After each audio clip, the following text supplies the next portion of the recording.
Assalamu alaikum, peace be upon you all. This is your host Amina Ahmed, and you're watching Muslim Network TV. Welcome back to another episode of Next Gen, where we speak with young, accomplished, organized young people on what they are doing to aid their communities. You're all watching us on Apple TV, Roku, Amazon Fire TV, Galaxy 19 Satellite, and MuslimNetwork.tv. Now, previously on Next Gen, we have covered the farmers' protest in the context of why farmers are protesting. If you are not aware on that issue, then you can go watch that previous episode. But today's discussion will be focused on 6 months into the protest. What are we seeing? Have the farmers been able to gain justice, or has the Indian government been ignoring their request? So today, to discuss this, we have with us Govind Bali, an advocate, a social worker, a lawyer, an entrepreneur, and a youth speaker. He aims at promoting the idea of youth empowerment, and he believes the idea of change can be fulfilled through legal activism and wants Indian youth to realize their development in this. He writes extensively on political issues and issues of human rights with keen interest in constitutional law, and has been trying to provide and promote legal aid in the rural parts of India. Thank you, Govind, for being with us. It is, I believe, 3:30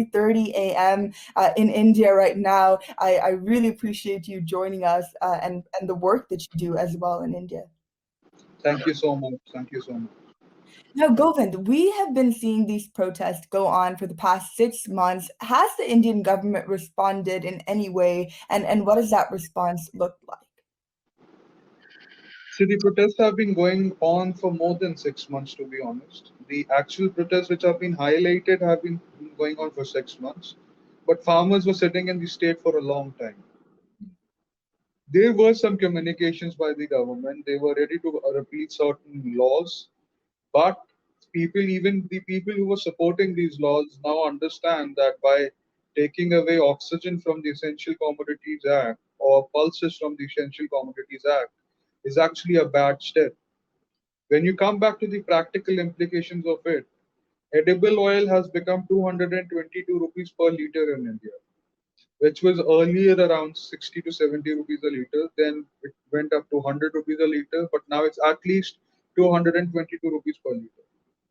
Another issue is the contractual farming one. Mm. Now, problem with contractual farming is that they have taken away the right to go to the court. They have rather said that it can be resolved by mediation or arbitration, though mediation is a good way out. But by taking away the right to go to the civil court itself is a violation of the fundamental rights. And government itself is confused, I guess. They do not know what to do. If they take back the farm laws, they are losing vote share of the people who are supporting them. And if they don't take it back, they're losing a big chunk of vote share, which goes to the agrarian society at large. So, it's a difficult situation for the government also. Mm. And since these protests that you said, have been going on for longer than 6 months, we have also seen the death of over 500 farmers. What has the response from those in power, elected officials, the government in general, been to these deaths? See, we've seen crocodile tears. Other than that, I've not seen any big statement coming in from the government on the deaths of farmers.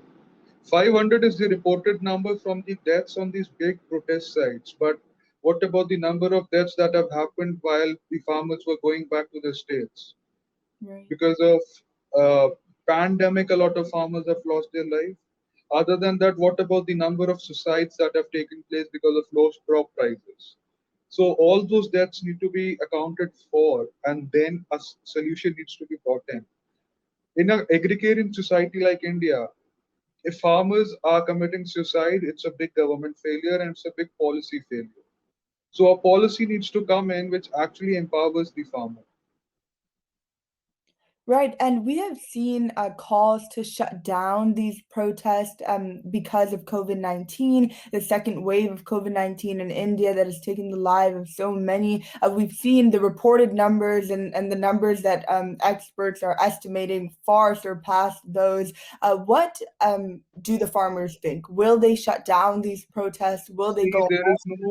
there is no point that these protests will be shut down because I am very surprised on it. I'm a person of science who believes in science, but I've not seen a large number of COVID cases at the protest site. Rather, the number of reported cases is very less from the protest side. It is not that COVID testing has not happened there. COVID testing has happened there. But fortunately, the surge has not gone there. We've not been able to find cases as such. So there is no point that the protests are going to shut down. Protests are in full fledged. The numbers have not gone down. People are still protesting. People are sitting there. But yes, the media coverage has gone down. A lot of young people are there. A lot of new organizations like Mazdoor Kisan Manch has come up, which is actually including a lot of young people in it. People from very different parties have come together for the rights of labor and farmers there. So there is no point that the protest is going to shut down. It is one of the largest protests in the history of the country. And farmers are actually, because of whom the Indian economy actually booms. The agriculture has got a lot of both share in the you know economy of India. So we need to actually take that into consideration. And these protests will not end till the time these fascist laws are not withdrawn. These laws are just for specific corporates to benefit them and not for the farmers. So that point is very clear. Now, obviously, you're saying, these protests are the largest that has ever happened in India. I believe that they're, reportedly the largest to ever happen in history.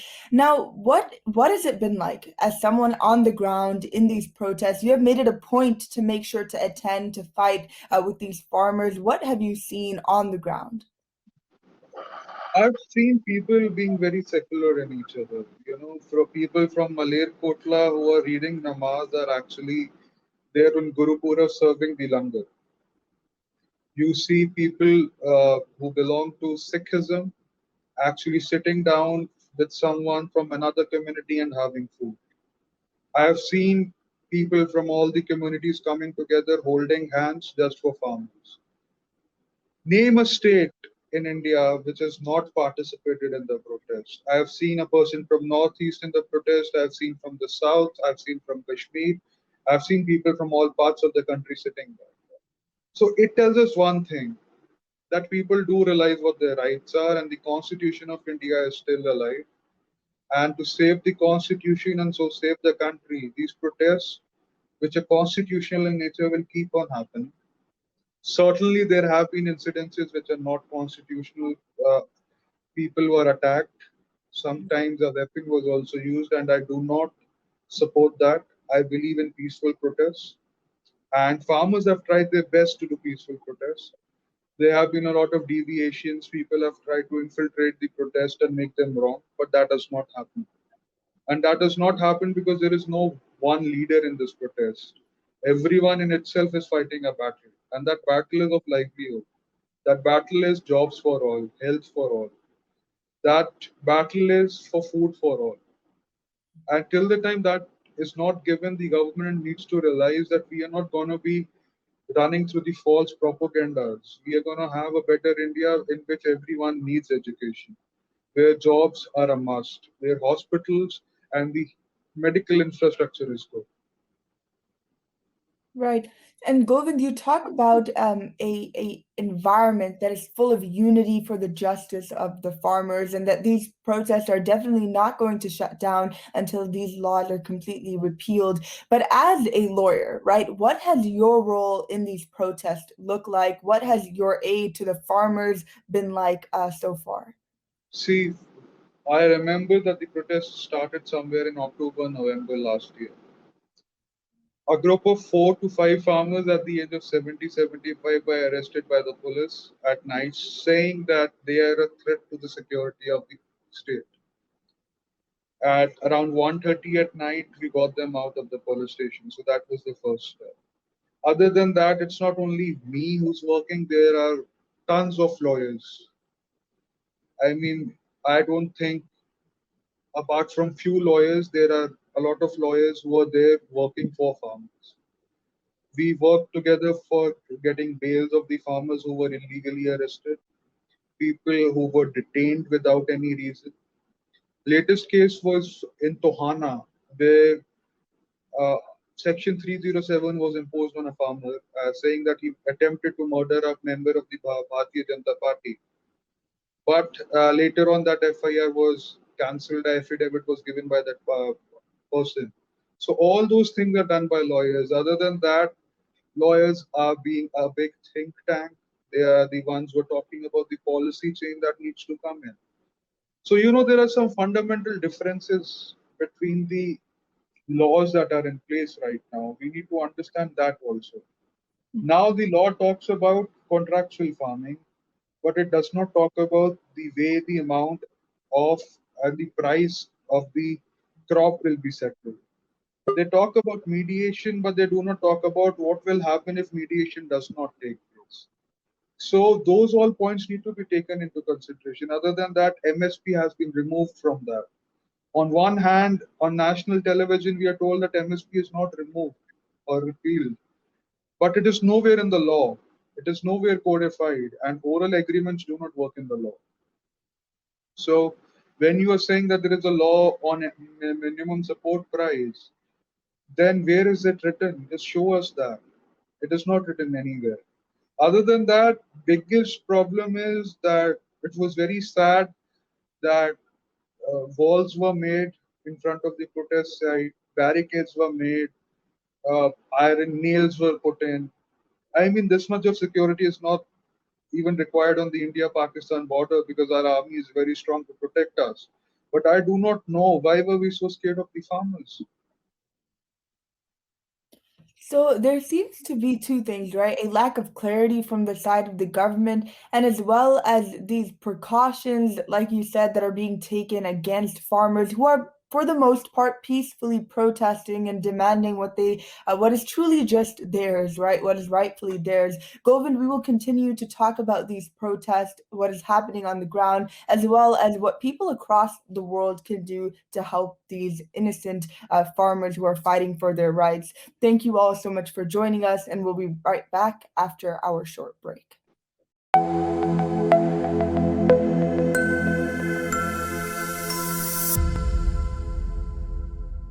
Billboards are popping up all over the country with an Our neighbors don't realize that Muslims are absolutely opposed to ISIS. Salam. My name is Abdul Malik Mujahid. I'm an imam in Chicago.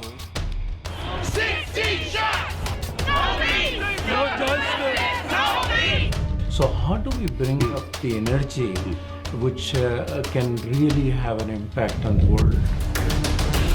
You need to build bridges of understanding among people, and we need to have America moving forward. That lesson learned brought the strength of humanity to America, which is the diversity. Mujahid Talks, only on Muslim Network TV. Faithfully connected. Welcome back to Next Gen. I'm here with advocate and lawyer Govind Bali. Now, Govind, what has the role of the youth, the Indian youth, been in these farmers' protests? I feel that a lot of the times when we do talk about these movements, when we talk about these issues and laws, the stories of individual farmers, and there are so many of them, get lost. But what about these young people at the protests? What has their role looked like? A lot of young people have been there in the protest. The protests are actually being guided by the elderly, and the young are actually outraged because their elders have been attacked by the system. We've seen a 90-year-old guy being beaten up and his head pouring out blood. So the young are there to support the elders, and they understand that they are the future of the state. And if farming laws change and everything gets into corporate hands and contract farming comes in, they are the ones who are going to suffer. So they understand their responsibility, and they also understand that the constitutional value of the countries are in peaceful protest. So you'll see them being big bodybuilders, some of them being wrestlers, some of them being hockey players, some of them being students. From all classes, they're all there. So youth has played a very big role. A lot of young lawyers have come forward. A lot of young media people have come up. You will see on ground reporting by local journalists who are not above 35. So there is a lot of role of the youth in these movements. And what about the larger media? You spoke about how many young reporters are out there covering the protests. What about more established media? Have they been covering these large protests? I mean, they're not easy to miss. They have covered some part of it, but they have manipulated a larger part of it. I'm not talking about the media at large, but there have been channels specifically who have tried to play in the hands of the government rather than reporting what's happening at large. But media has played a great role. There are channels which have reported every bit of it. There are channels who have been boycotted by the farmers. I won't name any channels as such, but they were not allowed to get into the protest site by the farmers. So even farmers understand that who is being not righteous with their duties. So we can actually go forward with it and talk about media a lot because media is actually called the fourth pillar of democracy in the country. But it is unfortunate that it has not been able to work as a pillar of democracy. What do you think the future of these protests look like? Because one thing is clear that these farmers are not going away until their rights are there, until they know for sure, right, that that their land won't be taken away and they won't be dealt with unjustly. So, what does the future of these protests look like? The future of this protest looks like a better democracy. A democracy which is talking about rights, a democracy in which people know what their rights are, a democracy in which people have rights to question the policies that are being made by the people who are elected by them, a democracy wherein youth, the elderly, and the young all are working hand in hand towards a better country which is progressive. And I am pretty sure that these protests are having a good effect on the electoral system in the country because people are realizing who to vote for, when to vote for, and why to vote for. Right. So it seems like the effects of these protests are going to continue far after, these protests in the physical farm do come to an end. But from the international community, Govind, do you feel that the coverage from international media and just support from the community has gone down at all? I do not think the community support has gone down because BBC has been continuously covering it. A lot of the farmers, a lot of people have donated for the temporary houses that have been made for farmers. A lot of medical aid has come in. And I don't think so. But yes, the second wave did affect the thing because our priorities changed. Because our priorities as citizens became that we should save as many people as possible. During the lockdown, there were problems with the people who were not getting food, they were not getting shelter. So our responsibility shifted. So we were more focused on that for some time. But I would like to make sure that there has been no decline in the farmers' protest. And farmers are very confident and they're in same